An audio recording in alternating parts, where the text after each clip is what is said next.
Bom dia. A paz. Hoje é dia 10 de abril de 2025, quinta-feira. Já foi um terço do mês. E o dia tá abrindo, né? Depois da chuva de ontem, de tarde para de noite, aqui em São Paulo. Hoje a gente tá com o tempo, o céu abrindo. Aqui pelo menos tá tudo azul, com pouquinhas nuvens em volta assim, né? E vamos agradecendo a Deus mais uma oportunidade do estudo bíblico, da leitura da palavra. Hoje na sequência do livro de 1 Reis. Capítulo 20. Vamos lá. Lembrando que os 18 e 19 que nós lemos ontem foi a saga, né? De Elias ser usado por Deus para fazer o altar e o Senhor derramar fogo do céu, provando que ele era o Senhor. E o povo perseguindo os profetas, né? De Baal.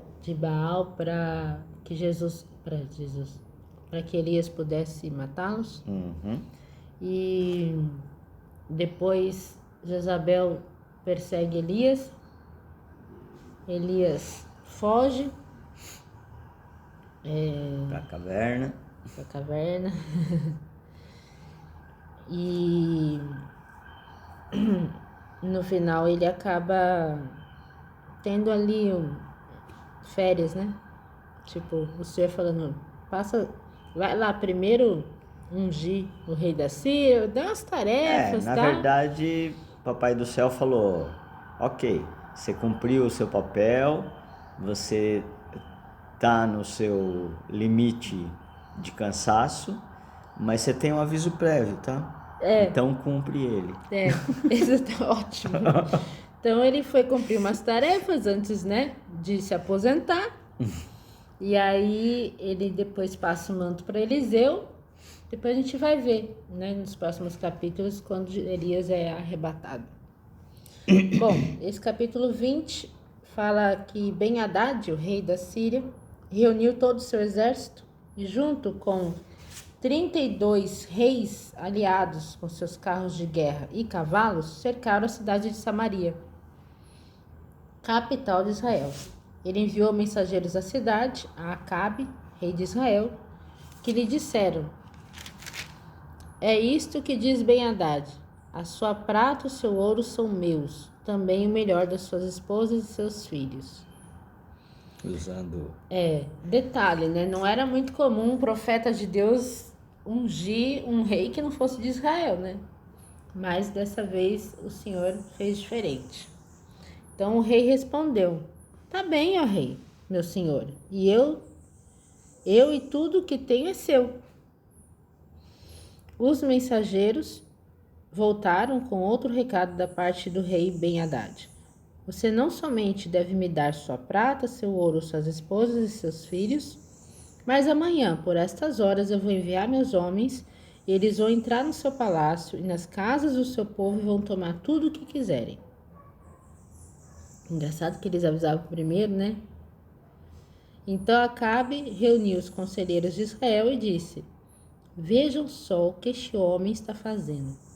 Ele está querendo a nossa desgraça. Apesar de eu já ter dito que pode levar minhas esposas, meus filhos, a prata e o ouro, conforme ele exigiu. Tipo, ele quer tudo, né? Os seus conselheiros e todo o povo responderam: não dê atenção a ele, não entregue nada. Então ele respondeu aos mensageiros de Ben-Hadad: digam ao rei, meu senhor, o seu servo dará tudo o que me pediu da primeira vez, mas não permitirei que seus homens entrem no palácio e nas casas do povo. E os mensageiros levaram a resposta a Ben-Hadad. Então o rei da Síria mandou essa mensagem a Acabe: que os deuses façam a mim mais do que vou fazer a você, se eu não transformar Samaria em punhados de pó para cada um dos seus homens. O rei de Israel replicou: digam a ele: o guerreiro que está preparado para a batalha não deveria se orgulhar como um guerreiro que já venceu a batalha. E tá aí um aprendizado, né? Tipo, cachorro que late não morde. né? Foi isso que Acabe falou para ele: você está falando demais para quem ainda nem entrou na batalha e de fato venceu, né? E essa resposta de Acabe chegou a Ben-Hadad quando ele e outros reis bebiam em suas tendas, e ele ordenou aos seus oficiais: preparem-se para atacar a cidade. E eles se colocaram em posição de combate na frente da cidade, ou seja, né, cutucou onça com vara curta. Enquanto isso, um profeta foi até o rei Acabe e disse: assim diz o Senhor, está vendo esse exército inimigo enorme? Hoje mesmo vou entregá-lo nas suas mãos. Assim, finalmente, você saberá que eu sou o Senhor. Prestem atenção como é que vai ser. Olha só. Acabe perguntou: mas quem fará isso? O profeta respondeu: assim diz o Senhor, os jovens soldados que vêm das províncias o farão. Devemos atacar primeiro? Perguntou Acabe. Sim, respondeu o profeta.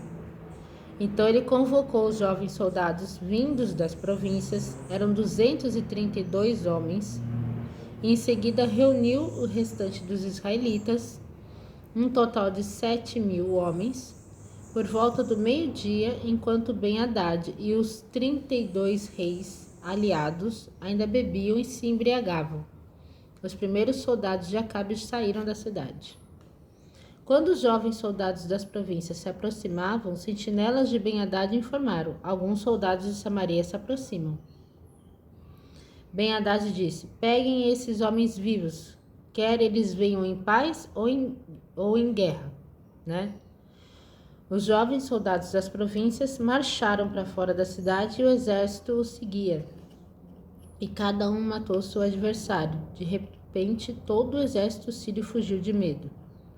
Os soldados israelitas foram atrás deles, mas Ben-Hadad e alguns oficiais escaparam a cavalo. O rei Acabe saiu, destruiu a maior parte dos cavalos e dos carros de guerra e causou pesadas baixas no exército sírio. Então, o profeta se aproximou do rei Acabe e disse: apronte-se para outro ataque, pois na próxima primavera o rei da Síria atacará novamente. Lembra que era nessa época, que é primavera em Israel, que os reis saíam para atacar. E o Senhor, ele sempre avisa com antecedência.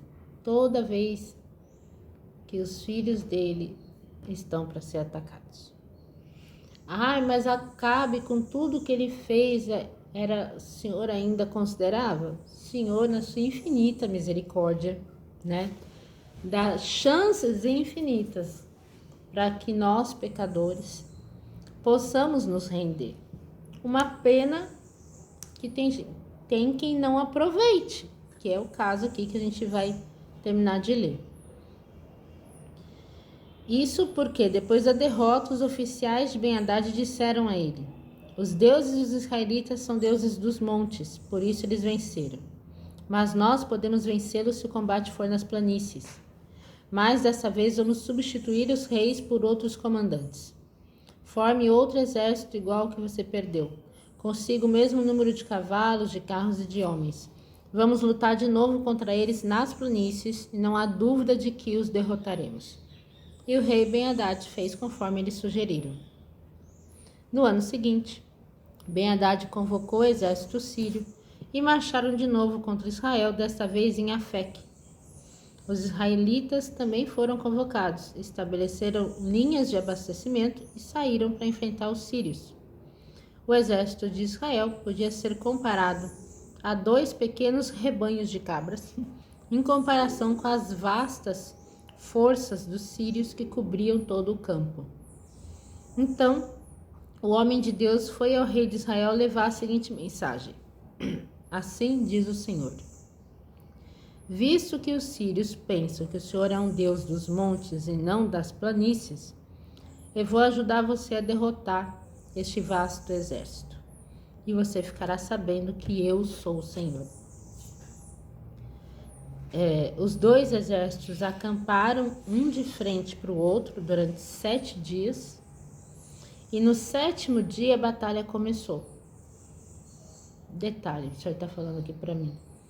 a insistência com Acabe não é só pelo amor que ele tem pelo Acabe, mas por todo o povo que Acabe liderava.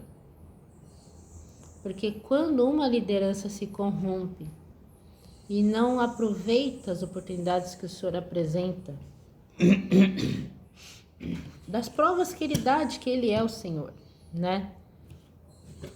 Isso não afeta só a pessoa ou a família dela, mas todos aqueles que Deus deu para ela cuidar, né?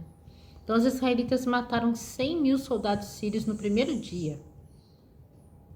O restante fugiu para a cidade de Afec, mas o muro caiu sobre eles e matou outros 27.000. Ben-Hadad também fugiu para a cidade e se escondeu no quarto interior de uma das casas. Os oficiais de Ben-Hadad lhe disseram: Senhor, temos ouvido dizer que os reis de Israel são misericordiosos. Vamos até o rei de Israel vestidos com roupas de saco e colocar cordas ao redor dos nossos pescoços. Talvez ele deixe você viver. Então eles foram ao rei de Israel vestidos de pano de saco e com a corda no pescoço e pediram a ele: O seu servo Ben-Hadad diz: Peço que me deixe viver. O mesmo que estava cantando vitória lá. E o rei respondeu: Ele ainda está vivo? Ele é meu irmão. Os homens interpretaram isso como um sinal de esperança e exclamaram: Sim, o seu irmão Ben-Hadad. Vamos buscar o meu irmão. O rei de Israel disse a eles. E quando Ben-Hadad chegou, o rei o convidou a subir no seu carro. Ben-Hadad disse a Acabe: Eu vou devolver as cidades que meu pai tomou do seu pai, e você pode estabelecer postos de comércio em Damasco, como meu pai fez em Samaria. Acabe respondeu: Mediante um tratado, o deixarei ir. Então Acabe fez um tratado com ele e o deixou ir embora. Nesse meio tempo, o Senhor deu ordem a um dos discípulos dos profetas para dizer ao seu companheiro: Dê-me um golpe. Porém o homem se recusou a fazê-lo. Então o profeta disse a ele: Já que você não obedeceu à voz do Senhor, um leão vai matar você logo que sair daqui. Quando ele saiu, o leão o atacou e o matou. A mesma coisa do vira, ei, me dá uma porrada. Deus tá mandando. Ele vai falar: como assim?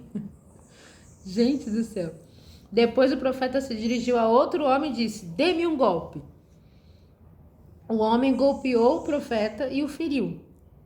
Então o profeta esperou pelo rei ao lado da estrada, tendo colocado uma faixa de pano sobre os olhos para disfarçar. Quando o rei ia passando por ali, o profeta gritou para ele e disse: Senhor, eu estava no campo de batalha e um homem me trouxe um prisioneiro e disse: Vigie este homem. Se ele escapar, você deve morrer, ou então me pagará 35 quilos de prata. Mas, enquanto o seu servo estava ocupado fazendo outra coisa, o prisioneiro desapareceu. Bem, nesse caso a culpa é sua, respondeu o rei de Israel. Você terá de pagar. Então o homem arrancou a faixa que cobriu seus olhos e o rei reconheceu que era um dos profetas. O profeta falou ao rei: Assim diz o Senhor, já que você soltou o homem que eu mandei que morresse, agora você deve morrer no lugar dele, e o seu povo vai morrer em lugar do povo dele. Então o rei de Israel foi para casa em Samaria, aborrecido e irritado. Porque o Senhor garantiu todas as vitórias para Acabe. Mediante o quê? Palavrinha simples: obediência. E o que ele faz? Baixa a guarda. Por conta de um tratado. E esse é o capítulo 20. E a gente assiste sempre, lê e entende cada vez mais, cada vez que a gente lê, né? Mais uma vez o livro de Reis, que o povo perece por conta dos líderes autossuficientes, desobedientes e que esquecem que na aflição Deus os livra, mas quando a vitória vem, eles viram as costas para Deus e para todas as benesses que Ele traz e fazem as coisas da sua cabeça. E muitas vezes, isso no Velho e no Novo Testamento, é sempre colocado de uma forma bem escrachada, bem na cara mesmo, dizendo que aqueles que você acha que vão te proteger são exatamente aqueles que vão virar as costas e pisar no seu pescoço. Porque Deus sabe e conhece o coração de todos. E muitas vezes nós estamos aqui pedindo misericórdia para o inimigo.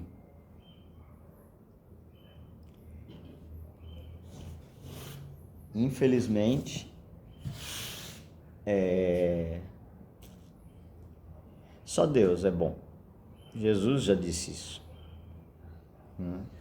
E a bondade dele não é só amor, é justiça. Esse é o principal. Por isso que ele deu mandamentos e leis. Senão não precisava. E assim como existem leis em todos os lugares aonde a gente vai, se você sai do seu país e vai para outro país e não conhece as leis de lá e infringe a lei, você vai responder. E já aconteceu isso muitas vezes, inclusive com pena de morte em locais que o povo que sai daqui fala, ah, mas aqui não tem, lá é lá, aqui é aqui. No Rio de Janeiro tem sim. Não estou dizendo, dependendo do local. Você pega um carro e pega um aplicativo que te manda passar no meio de uma comunidade brava, vamos usar o nome correto, né? Uma favela, né? Como lá no Rio de Janeiro tem quase 1000 favelas, eu já vivi lá e eu sei como que é a regra e a norma, e não entra se eles não deixarem, e se você entrar de bobeira, tá morto. Primeiro eles atiram, depois eles vão ver o que é. Se alguma coisa deu errado, pelo menos eles ficam com aquilo que você estava carregando. Né? Essa é a regra. Mas isso estamos falando aqui, estamos falando de leis. Né? Agora, se os próprios defensores das leis não as cumprem, quem vai defender o povo? O único que pode defender o povo é Deus. Porque essa balela de político que foi votado por uma unanimidade de pessoas, que hoje em dia a gente nem sabe se é exatamente isso ou não, né? Nada é certo, tudo é ilusão. E receber muito bem para ficar parlamentando é um dos maiores desserviços que um povo pode ter. Está me cutucando aqui para trazer para a nossa realidade de forma bem prática, que é assim,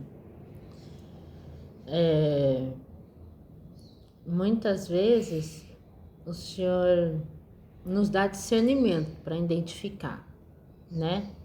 Que determinadas pessoas que você acha que são inofensivas, não é bem por aí. E aí você adota um comportamento diferente, né? De defesa.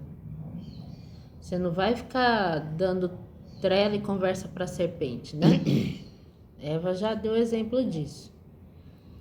Ocorre que é natural o cansaço, o dia a dia, as distrações e tudo mais façam com que a gente vai, baixando a guarda, né? Não, peraí, né?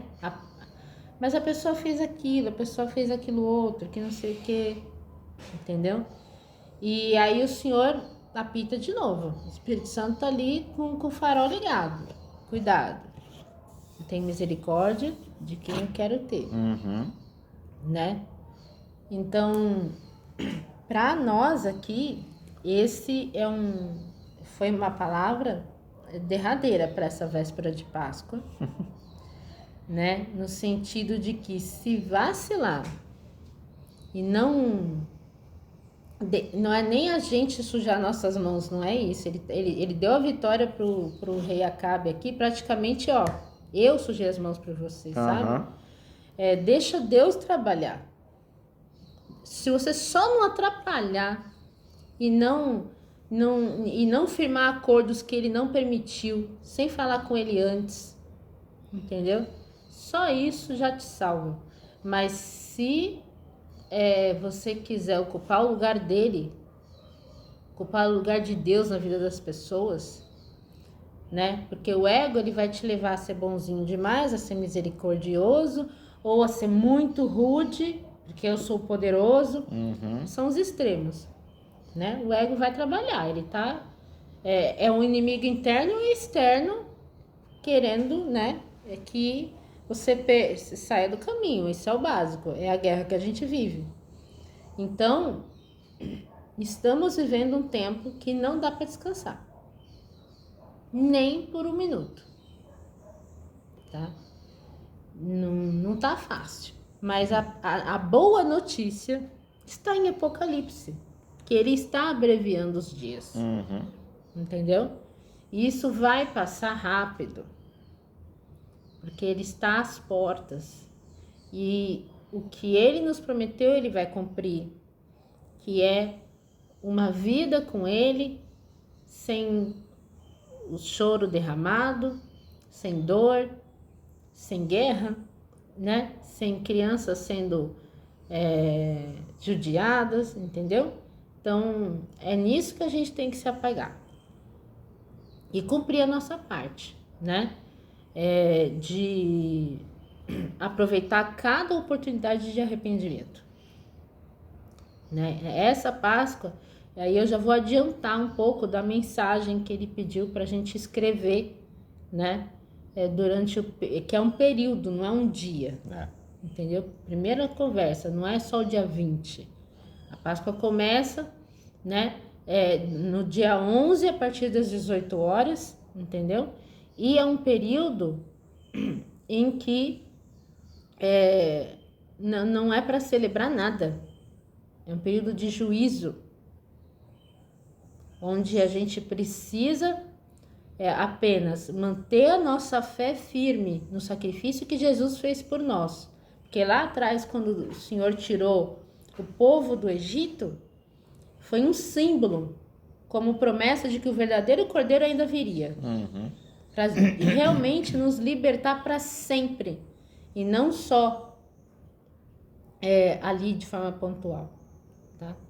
Então, esse período é um período de entrega, né, para que o Senhor mate o Egito que ainda está em nós, né, de todo o pecado que nos afasta dele. E só tem um jeito dele fazer isso, se a gente realmente entregar, né, e manter a nossa fé muito clara, nos blindando. Lá antes de sair para o deserto, o povo matou o cordeiro e jogou o sangue nos umbrais, né? Hoje, qual é a casa de Deus? É o nosso corpinho, né? É o templo que ele nos deu, o templo do Espírito Santo. Então, uma pessoa que carrega o Espírito Santo, né? Porque crê no sangue derramado de Jesus, ela está blindada. Que vai passar o anjo do juízo, mas ela não será atingida, né? Para ficar mais um ano da vida dela presa no Egito, presa no pecado, sabe? Presa em toda essa realidade aqui. Então, é um momento de seriedade, de entrega verdadeira, e que quem ficar se distraindo com Feliz Páscoa, com um ovinho, né? De Páscoa, o almoço de Páscoa, o que eu vou fazer? E não se preocupar nesse período em fechar a boca, em não ser maledicente, né? Em pedir clareza para o Senhor dos pecados que está cometendo e entregar isso em confissão, sabe? É um momento de joelho no chão, gente. E não de distração e de oba-oba. A verdade é essa, né? Então, essa é a reflexão que fica, né? Quando a gente segue líderes que servem outros deuses. Dentro da igreja, inclusive. Principalmente, porque esses sim são aqueles que estão levando o povo para o abismo, venerando deuses falsos e dizendo que o aval que eles têm está escrito na Bíblia. Só que eles pegam frases aleatórias para usar em benefício próprio e nos interesses próprios deles e daquilo que foi colocado para eles, e eles sabem, né? Foi colocado de responsabilidade de Deus na mão deles. Assim como a mensagem de Deus foi enviada pelo profeta ao rei aí, dizendo que o povo estava nas mãos dele e ele estava levando o povo a pecar. Porque quando um líder está fazendo coisas erradas, o povo segue o exemplo. Se o líder está fazendo isso, eu posso fazer. Aí vamos trazer para a nossa realidade. Se alguém lá em cima faz as suas mutretas e eu estou sendo lesado por quem deveria me defender e defender as leis que deveriam defender o povo, eu vou me virar aqui fazendo alguma coisa sobrar para mim, porque eu estou pagando 6 meses de imposto para um governo, ou para líderes, ou para um mecanismo criado que eu não votei, que eu não autorizei, que tem benefícios que nem ninguém em lugar nenhum no mundo tem, e aqui existe, né? E a gente tem recursos em um país que poderia sustentar nações, e aqui sustenta só essa corja, né? mal acabados, né? Que muitos se acham semideuses. Mesmo assim, quando o senhor foi questionado a respeito disso, ele pegou uma moeda e falou: qual a imagem que está aqui? É a de César, né? Então, dê a César o que é de César, dê a Deus o que é de Deus. A gente não pode também usar o que essa liderança está fazendo para não fazer a nossa parte, apesar de saber que não vale a pena, né? E agora só trazendo um pouquinho para a liderança da igreja, durante esse período da Páscoa, a igreja, a liderança religiosa, que não ajudar as ovelhas de Deus, que as ovelhas não são de vocês, tá? A dobrar seus joelhos e participar desse processo de rendição, né? De fé, terão futuro de Acabe. O braço forte do juízo de Deus está sobre vocês. Esse ano é decisório. Ele tem avisado, ó, faz tempo. há muito tempo. Só que deste tempo não passará. Acabou o tempo de oba-oba, de festa com os recursos do Senhor, principalmente, né? Na hora errada. Vai ter a hora da gente comemorar, sim. Sim. Mas primeiro a gente precisa fazer o certo. Primeiro tem que garantir a vitória. Ó a palavra dizendo, É a né? decisão. Né? O rei que ficou cantando vitória antes da hora, olha o final dele. Entende? Então, quando a gente comemora na Páscoa, a gente tá fazendo igual esse cara. Não é a hora de comemorar. Primeiro a gente tem que ir pro campo de batalha e vencer, porque o Senhor já nos deu a vitória. Aí depois disso a gente comemora.